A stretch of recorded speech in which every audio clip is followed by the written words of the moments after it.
1000 মাহফিল যদি একটা পাল্লার মধ্যে দেওয়া হয়, ফজরের নামাজের ফরজ নয়, সুন্নত নামাজের একটা রাকাত যদি একটা পাল্লায় দেওয়া হয়, একটা সিজদা যদি একটাই পাল্লায় দেওয়া হয়, আমার রাসূল বলতেছেন আসমান এবং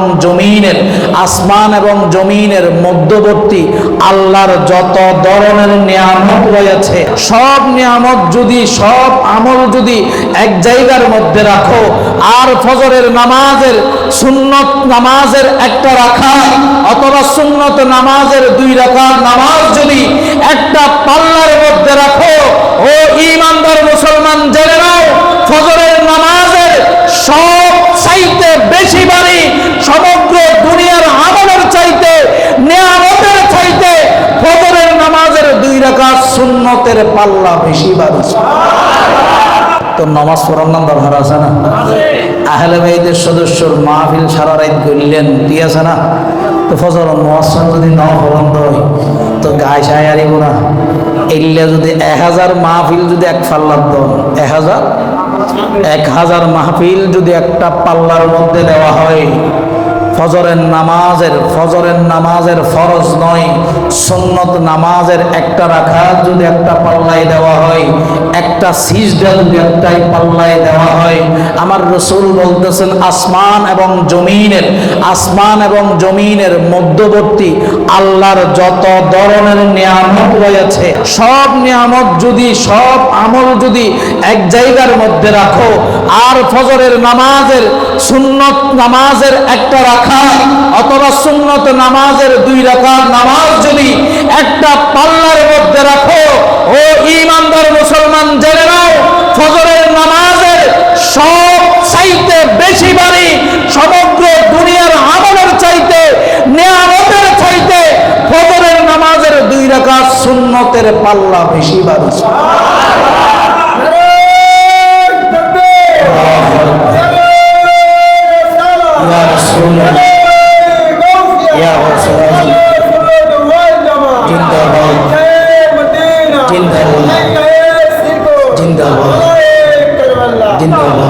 আল্লাহুম্মা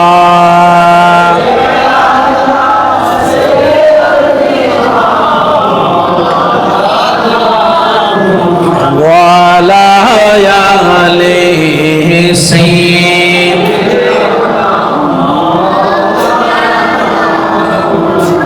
ফজরের নামাজ জীবনের সবচেয়ে গুরুত্বপূর্ণ, কারণ আমার রাসূল বলেছেন ফজরের নামাজ যদি আদায় না করো, ফজরের নামাজে সকালে উঠার আগে একটু খেয়াল করেন, নামাজের গুরুত্বটাও বলে দিই। ফজরের নামাজের আগে শয়তান আমাদের সিনার উপর বসে, কোথায় বসে? আমাদের সিনার উপর বসে 3টা বান দেয়। কয়টা বান? 3টা বান। একটা হলো আমাদের মস্তিষ্কে, কোথায় দেয়? ব্রেইনে। আর একটা হলো আমাদের কলবে, কোথায় বললাম? আর একটা হলো আমাদের গিরে শিরাই, আমাদের কোথায়? শিরাই। এই 3টা বান দেওয়ার পর বসে বসে এগুলো টাইট করতে থাকে। কতক্ষণ পর্যন্ত? যতক্ষণ পর্যন্ত ফজরের নামাজ কাজা হয় নাই। কাজা ততক্ষণ পর্যন্ত 3টা বান ওই গিটগুলার আস্তে আস্তে ধীরে ধীরে কি করতে থাকে? উঠিও না, ভালো হবে, ঘুমাও, বৃষ্টি পড়ে, ওই রকম হাত বুলাইতে কোথায় রাখে? ঘুমাই রাখে। যখন কোনো ব্যক্তি এই সময় নামাজের জন্য ঘাড় পিরায় উঠা যাবে, আমার রাসূল বলতেছে আল্লাহু আকবার বলে, আলহামদুলিল্লাহিল্লাযী আহইয়ানা বা'দা মা আমাতানা ওয়া ইলাইহিন নুশুর বলে, যখন আমি আল্লাহর প্রশংসা করে ঘুম থেকে বিসমিল্লাহ বলে উঠে ওই বিছানার মধ্যে বসবে, আমি আল্লাহ কুদরতের হাতে তার একটা বান খুলে দিলাম। এরপরে যখন ওই ব্যক্তি নামাজের উদ্দেশ্যে বের হয়ে বিছানা ছেড়ে ওয়াশরুমের মধ্যে, অজুখানার মধ্যে, পুকুরে গিয়ে কষ্ট করে যখন অজু করবে, আমি আল্লাহ কুদরতের হাতে আরেকটা বান খুলে দিলাম। এরপরে যখন আমার ওই বান্দা নামাজের মধ্যে মসজিদের কাতারে এসে দাঁড়াবে, আমি আল্লাহ নিজের কুদরতের হাতে আমার বান্দার 3য় বানটা খুলে দিলাম। বলা হচ্ছে কোন ব্যক্তি যদি ফজরের নামাজে উঠে নাই, খেয়াল করবেন, 3টা বান কে খুলবে? কে খুলবে? আল্লাহ। নামাজ পড়লে আল্লাহ খুলবে, নামাজ না পড়লে কে খুলবে? শয়তানে খুলবে না, বান রেখে দিবে, বা রেখে দিবে। শুধু তাই নয়, শয়তান যাওয়ার সময় বেয়াদবি মাফ করবেন, আমাদের নাকের উপর, আমাদের নাকের ছিদ্রের ভিতরে প্রস্রাব করে দিবে। নাউজুবিল্লাহ।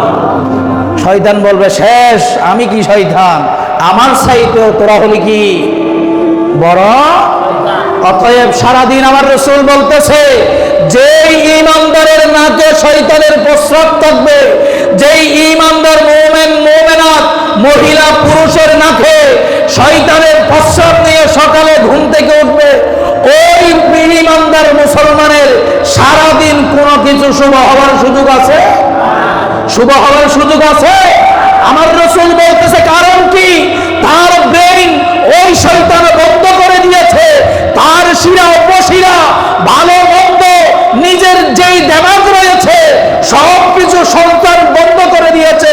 শুধু তাই নয়, কলমের মধ্যে আল্লাহর জিকির যাতে থাকতে না পারে, ওই জন্য কলমের ভিতরে শয়তান বন্ধ করে দিয়েছে।